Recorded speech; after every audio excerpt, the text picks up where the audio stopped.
bisa memakai siapa saja menjadi alat yang efektif dan berharga bagi pekerjaannya. Ketika Tuhan ingin memakai hidup seseorang bagi pekerjaannya, tidak melihat latar belakangnya, pendidikan, ekonomi, suku, rupa, bahkan Tuhan tidak melihat gender. Meskipun menurut nilai-nilai tradisi budaya Yahudi, kaum perempuan adalah kaum kelas 2, di mana bagi bangsa Yahudi, anak laki-laki lebih diperhitungkan atau lebih diakui. Yesus memberikan pengajaran yang baru, bahwa siapa saja bisa mengikut Dia, bahkan punya kesempatan untuk melayani bagi kerajaannya, dengan hak yang sama, tanpa dibeda-bedakan. Ada beberapa perempuan mengalami perjumpaan dengan Yesus, dan setelah itu hidupnya berubah, bahkan menyerahkan hidupnya baginya, apa yang ada di dalam dirinya untuk memuliakan namanya. Perkataan yang jelas dan penuh kasih yang ia sampaikan kepada saya, dan perkataan itu telah mengubahkan saya. Aku pun tidak menghukum engkau, pergilah dan jangan berbuat dosa lagi. Aku yang najis tak berharga, diangkat dan diampuninya. Terima kasih Yesus.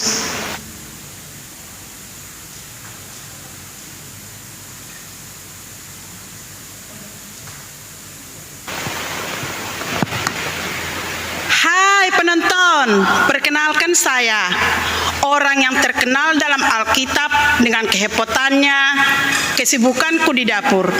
Orang sering mengatakan jangan sibuk tak menentu seperti Marta dalam menyambut Yesus. Saya pun sadar saudaraku, Yesus tidak memerlukan servis jasmani yang luar biasa ketika kita menyambutnya. Yang Dia mau, kita hanya duduk diam di kaki mendengar apa yang dikatakannya.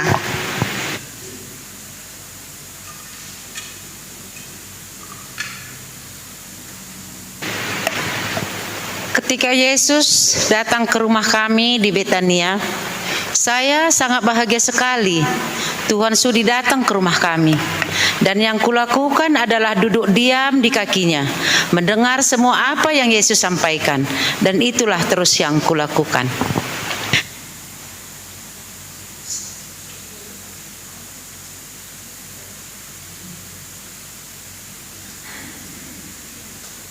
Dia datang ke dalam hidupku pada waktu yang tepat. Ia masuk ke rumahku waktu itu dan menyentuh tanganku. Seketika demamku yang parah hilang dan aku terus mengikut Dia.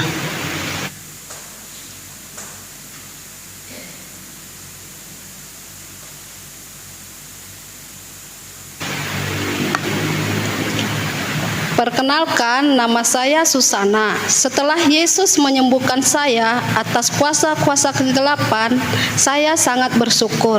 Oleh sebab Dialah aku hidup, dan apa yang aku miliki saat ini adalah berasal darinya. Harapanku, kiranya Tuhan tetap memakai hidupku, hartaku, talentaku hanya untuk kemuliaan namanya.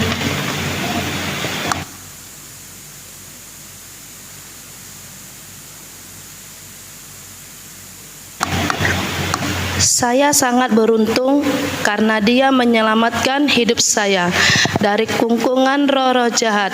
Dengan kasih-Nya, Ia membebaskan saya dari kuasa kegelapan. Sejak saat itu, saya bersyukur dan rela melayani pekerjaan Tuhan dengan harta kekayaan yang saya punya. Pada masa Yesus melakukan pembaharuan bagi budaya bangsa Yahudi. Dalam pelayanan yang dilakukan oleh Tuhan Yesus, membuka paradigma baru bahwa siapa saja bisa dipakai, bahkan punya kesempatan untuk melayani Yesus. Sehingga ungkapan doa laki-laki orang Yahudi, di mana dalam doa mereka selalu bersyukur karena telah terlahir sebagai pria dan bukan wanita, itu tidak sama sekali berlaku bagi Yesus. Kiranya Tuhan Yesus terus memakai semua kaum perempuan, secara khusus kaum perempuan dari Gemi Galilea, untuk memuliakan dan memperluas kerajaannya. Tuhan memberkati.